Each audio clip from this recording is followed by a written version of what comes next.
We over here in this environment, we speak the same language. So I can nerd out about stuff like this, how I'm making this video talking about why fashion is a language. Why these group of people over here might not give a damn about this video or what I'm talking about and may think I'm weird. Oh, what up YouTube? Welcome back to my channel. Welcome to Huey's World. We back. The topic of this video today is why fashion is a language. And what inspired this video, I just got back from Paris. I had a recent trip to Paris. I went out there for Paris Fashion Week. And it was my first time traveling to Paris, but it was my first time also traveling solo out of the country. So that was a different experience. So me going out there solo, like the experience I had and the interactions I had inspired me to even just think like this. And I was like, okay, I want to make a video about this talking, and I'm sure other people can relate or disagree, whatever. But yeah, that's what brought us here today. So let's get right into it. So I'm gonna start this video off talking about like subculture and what that is for the people who may or may not know. You know, subculture, it still exists to this day, but just not in the magnitude that it existed when I was a kid growing up.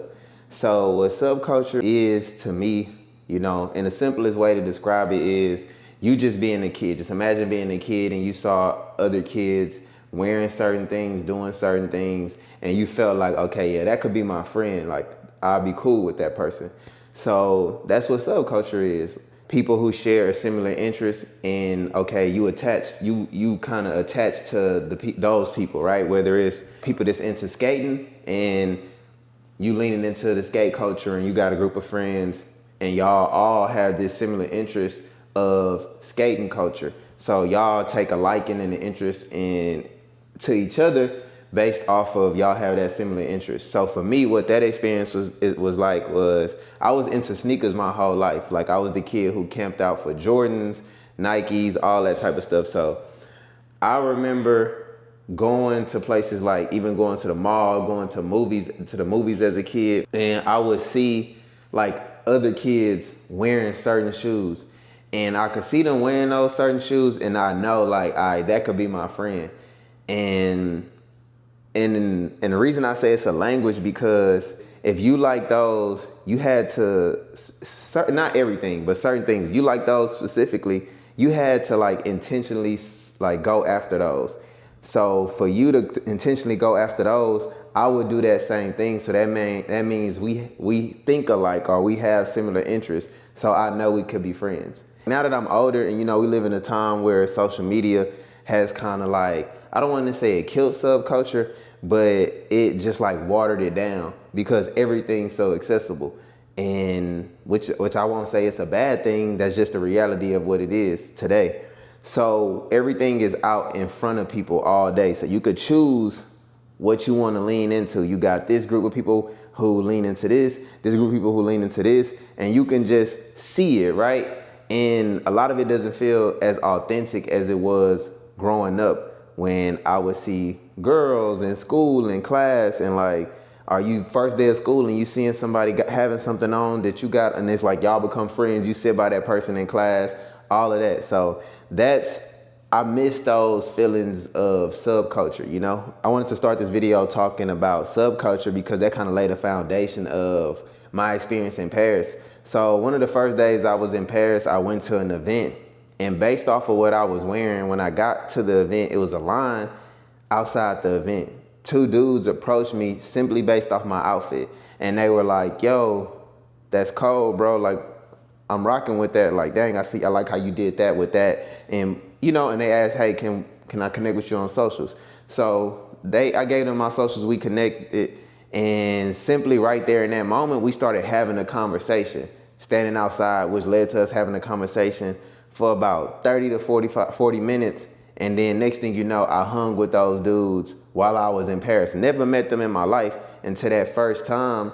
And we hung out for a few days in a row and we had a lot of shared interests. And that's why I say fashion is a language, because you can see somebody intentionally like wearing something and you take a liking to that as well. So y'all have these similar interests. So y'all may actually get along well. That specific situation is what inspired this video. Like even on a personal level, right? I like to, when I talk about things like this, I kind of want to just speak from a personal experience and like for myself. I don't like speaking for everybody else.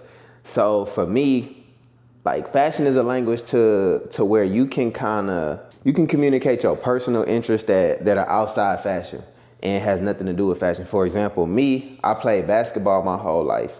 So even when I dress in certain ways and I'm in something that people would deem like high fashion and all of that, and I still have on a pair of Jordans with it, that connects to this sports background that I got of, I hooped my whole life since I was a small child all the way through college.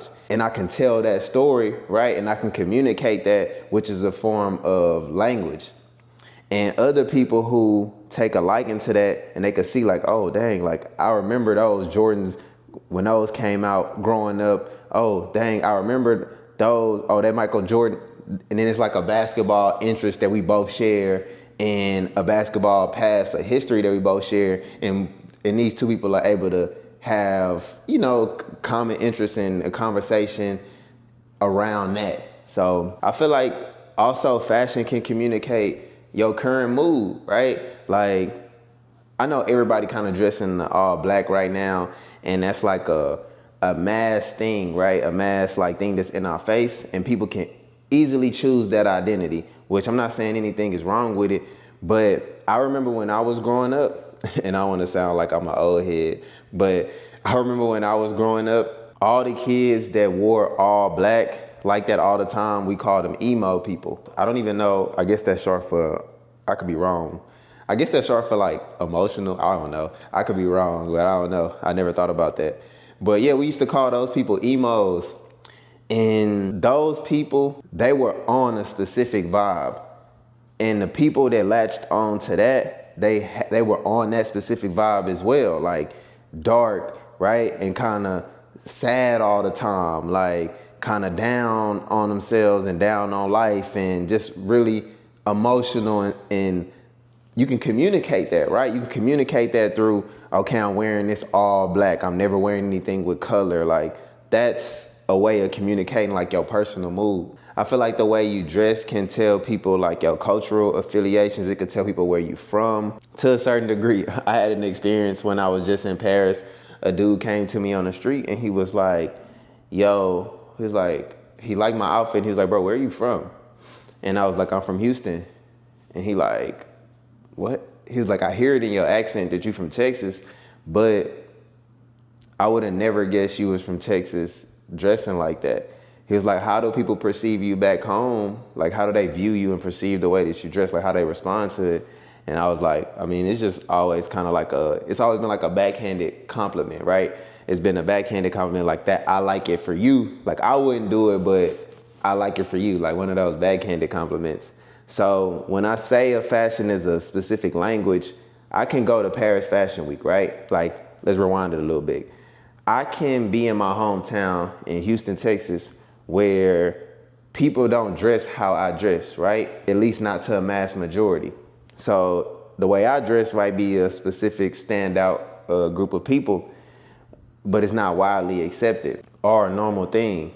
But, and it could feel like it's not being received in a way that I want it to be received in my local area. But I could travel and I could go to New York. The first time I touched down ever in New York and seeing how people were gravitating towards me and how I was being received. Then I could go to Paris for Paris Fashion Week and I'm dressed how I'm dressing and all these people are coming to me and I'm seeing how people perceiving me out here in Paris. I'm seeing how people are gravitating towards me, want to have a conversation, want to figure out who I am. And it makes me look at it like, dang, okay, fashion is a language because when I go to this environment, we all speak in the same language. They feel me here, right? Like they rocking with me. They want to lean into, okay, who are you? Like, are you Huey? Where you from? Like, okay, boom, like people are trying to connect. And it's because we all speak the same language, right?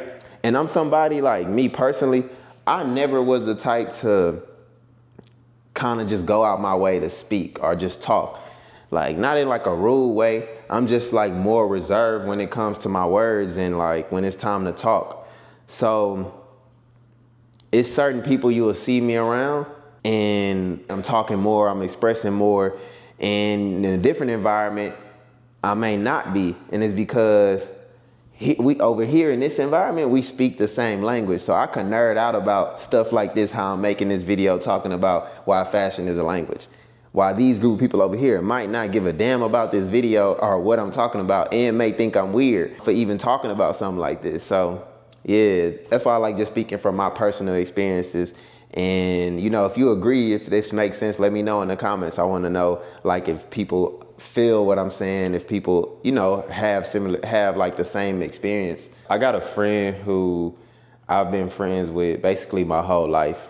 And the reason we even friends and still friends to this day is all because of shoes. And that may sound like, not saying we don't have other things that we like have in common or anything, or are able to talk about other things, but the main reason which kept us friends for so long has literally been because of sneakers. That lets me know how powerful fashion is and how like people who speak in the same language through fashion you can connect with people and build lifelong friendships. And this person, this is my homie David. He was a few years older than me, and we were both kids, and we were obsessed with getting shoes, sneakers, Jordans specifically, Air Force One, stuff like that, but mainly Jordans. We used to camp out together and get shoes, being in line, all of that stuff. And now that we're older, we're still grown men, and we still have the same interests. We still get shoes. We still talk multiple times a week, just even through text, Instagram, him sending me, oh, this sneaker getting ready to come back out, this coming out, what you think about this sneaker, what you think about even sneaker debates. And you know, when I think about this video, it's just like, man, fashion is that powerful to where we can have this shared interest and we can speak this same language. And now we able to build a lifelong friendship, and we able to also like talk about other things outside of shoes and just life in general, and be able to do life with each other. But it all foundationally comes from what? Fashion. So I don't know, I just think that's super cool. But let me know, you know, I know I don't want this video to be super long, and yeah, I'm gonna be giving a lot of these videos, being consistent. And if y'all like this, y'all like this style of video, just kind of simple and, you know, me just talking through the things that's in my head. You know, I just want to I want to use YouTube as a way for me to just express the ideas and current thoughts I'm having in my mind at those specific moments, and just recording, not doing too much editing, and just putting it out. So if you like this video, if you understand what I'm talking about, if you feel me, like, share, subscribe, do all of that. Let me know in the comments. I appreciate you. I'm out.